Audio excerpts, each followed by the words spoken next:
Good morning mga kaagri. Dito tayo ngayon sa mga kaagri, sa tanim natin na kalabasa.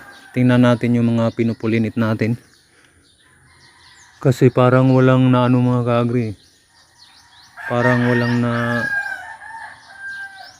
nabuhay ba yun? Tingnan mo yun. May marami kasing kalapati dito sa amin eh. Pati yung mga ko, sinisira. May kalapati, yan o.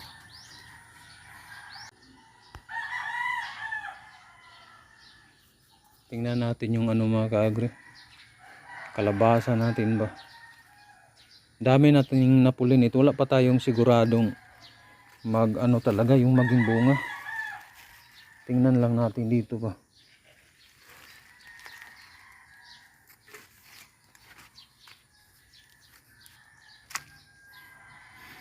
Kasi mayroong isa mga kaagri, yan o.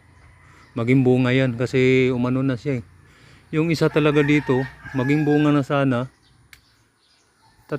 Inano ng kalapati, kinain. Mayroon pang langgam na ba yung pipit. Ito, mayroon din mga kaagri, magtuloy-tuloy na to.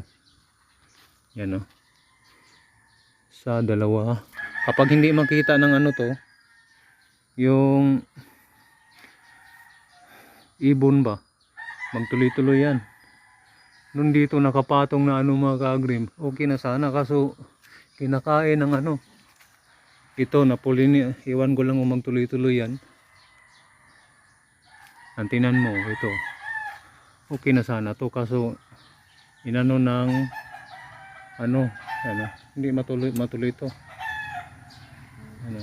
mamatay, tinuka ng ibon.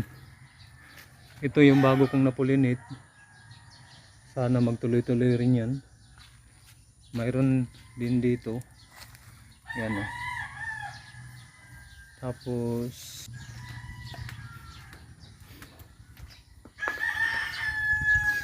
ito mga kaagri, may ito, malaki na talaga to. Yan, tuloy-tuloy na yan siya mga kaagri.